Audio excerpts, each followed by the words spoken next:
First at 4, breaking news on a multiple shooting in California. What we know so far, and officials tell us why this is really like a family tragedy.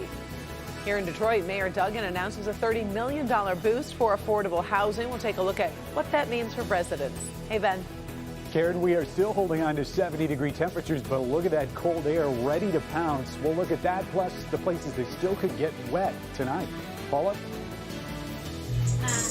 Ready for her close-up, Mr. DeMille? I'll introduce you to an aspiring actress and rap artist who also happens to be a quadriplegic. We'll show you how she's preparing for her big moment in the spotlight. Local 4 News starts now with a breaking news alert. Good afternoon, I'm Karen Drew. That breaking news, horror and heartbreak at a California rail yard serving the Silicon Valley. Investigators are on the scene right now of a multiple shooting with 9 people dead. Kimberly Gill tracking the very latest for us in the newsroom. Kim. Yeah, hi, Karen. We're going to get another update in about 30 minutes, but here's what we know so far. The scene has been very active with police searching for victims for possible bombs. And we knew the gunman was among the dead, but now we're being told he took his own life. The violence shattered the early morning routine at the Valley Transportation Authority in San Jose, California. We're told the gunman was an employee of the Transportation Authority, which provides transit services throughout Santa Clara County. The terrifying attack broke out around 6:30 a.m. local time. Agents from the FBI and the Bureau of Alcohol, Tobacco, Firearms, and Explosives are also on the scene. You can hear the emotional distress as officials talk about the impact on this community. As I said, DTA is a family. People in the organization know everyone. This is a terrible tragedy. We're going to do everything we can to support the families of those who have lost their loved ones. And I'm grateful for the immediate response of law enforcement led by the sheriff's office. We're able to secure the scene and ensure there would be no more loss of life. Yeah, so far the victims have not been identified. They're being called frontline workers and heroes for keeping mass transit running during the COVID-19 pandemic. 2 sources tell the Associated Press the shooter was a 57-year-old man, but there's no word yet on a motive right now.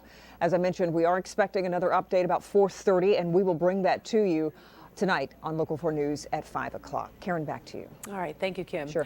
The city of Detroit about to get a $30 million boost in its efforts to expand affordable housing. It's one of 5 cities to receive a grant from the Department of Housing and Urban Development. More than 800 new housing units will be built, including more than 500 designated as affordable housing. The plan will focus on 3 areas: Clement Kern Gardens, North Corktown, and that left field portion of the former Tiger Stadium.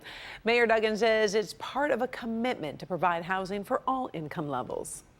We said, let's build 800 new units across 4 neighborhoods, with more than 500 of them permanent subsidized housing.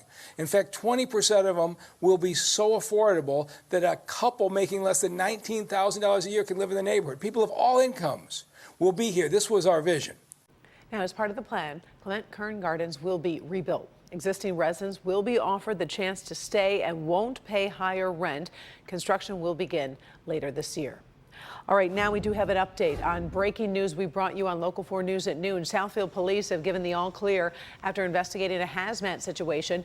It happened this morning at the Hawthorne Inn and Suites. That's on Central Park Boulevard near 11 Mile and Evergreen.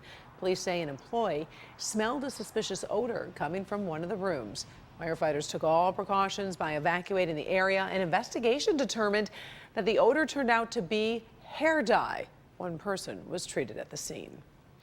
There's another sign life is getting back to normal in Michigan with the return of a big music festival. Of course, that depends on COVID-19 trends moving in the right direction. Today, the state is reporting 12 additional deaths since yesterday, along with 799 new cases of the virus, a slight increase from yesterday. The 7-day positivity rate is holding at 6%. Meantime, organizers confirm the Faster Horses Music Festival will take place this year. Country stars like Thomas Rhett, Jason Aldean, and Kelsey Ballerina will be there July 16th through the 18th. Passes are on sale now. It was a rainy start to the day, and it kind of lingered on throughout the afternoon. A cold front, though, is moving in, here to stay for a while, and Ben has the very latest. Yeah, Karen, that front is actually still spawning a couple showers, and you can see it, that diagonal line trying to form here, mainly across parts of Washtenaw County, but this is all moving to the east and southeast. Not going to be long for the world, but if we do see a couple downpours or maybe even a thunderstorm, so be it. A lot of us still need rain, even though it was good to see about 2/10 of an inch of rain this morning. It was not nearly enough to bust the drought. So we're at 75, but check out how cold it is already in the UP. 46 right now in Marquette. Those numbers are 34 degrees colder than what they were dealing with yesterday afternoon. We're still obviously ahead of the front, so we're going to see some more drastic numbers tonight. In fact, we'll be into the 50s by midnight and looking for some cool afternoons as we head into the holiday weekend. We'll see how long that lasts in a few minutes. Karen? All right, thank you, Ben. It does look like a criminal investigation into former President Trump's business dealings is moving into a new phase. The Associated Press reports prosecutors have convened a special grand jury to consider evidence and possible charges. Manhattan's DA looking into some hush money payments, property valuations, also employee compensation. The former president continues to call the investigation a witch hunt. Former Virginia Senator John Warner has died. He was a longtime political player and military expert who was known as a moderate Republican during his 30 years in the U.S. Senate. Warner was also known for his marriage to legendary actress Elizabeth Taylor from 1976 to 1982. Warner died of heart failure at his home. He was 94 years old. Local woman getting the opportunity of a lifetime. She gets to star in her own music video thanks to a nonprofit that's fallen in love with her voice, her drive, and talent. Paula Tutman joins us this afternoon. And Paula, this is a big moment for a young woman who won't let anything stop her dreams.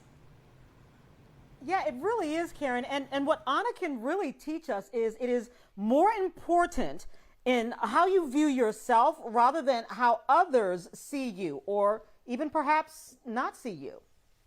Her name is Anna Pinnell, and at 22 years old, she is living life like a rock star.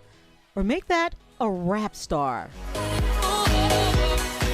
Paralyzed from the neck down in a car accident when she was only a year old. It's a ventilator and it connects to my trach and it helps me breathe. Being confined to a wheelchair is all she's ever known.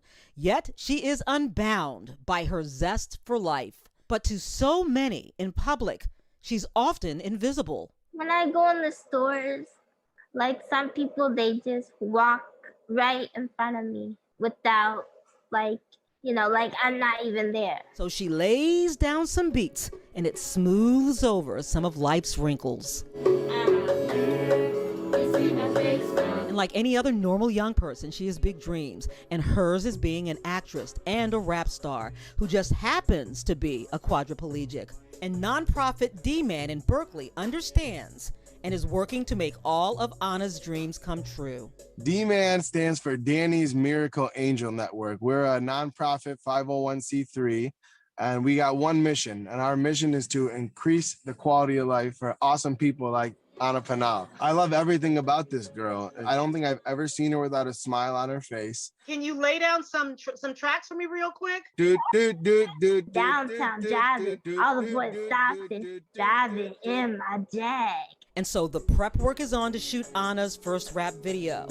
D-Man has arranged an elaborate music video shoot for Anna's first professional music video. I got high hopes for her. I even told her, her voice is amazing. I still think you could do great voiceover work for her. Like you have a Disney princess voice to me. I think the sky's the limit for you, girl. To have somebody not only believe in you, but to have somebody give you something special like this, to give you that chance, I think that's very awesome. And I feel really blessed to be a part of D-Man.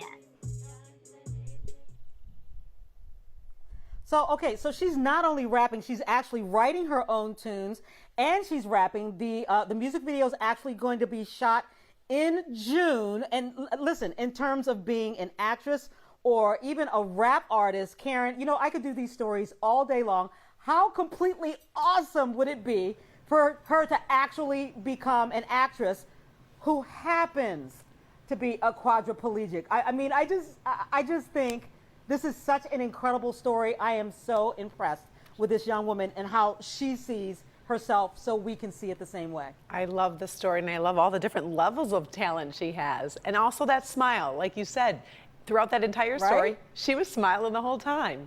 Great soul. All right, thank you, Paula. Still ahead, your first at 4. Brad Pitt versus Angelina Jolie. A judge just made a decision in the bitter custody battle over their 6 children. We'll talk about that in trending stories. And a tender moment between Pope Francis and this woman. How his kiss honors millions of people who died during a very dark period in world history. New information on a cable car tragedy. 3 people are under arrest this afternoon. How investigators suspect they caused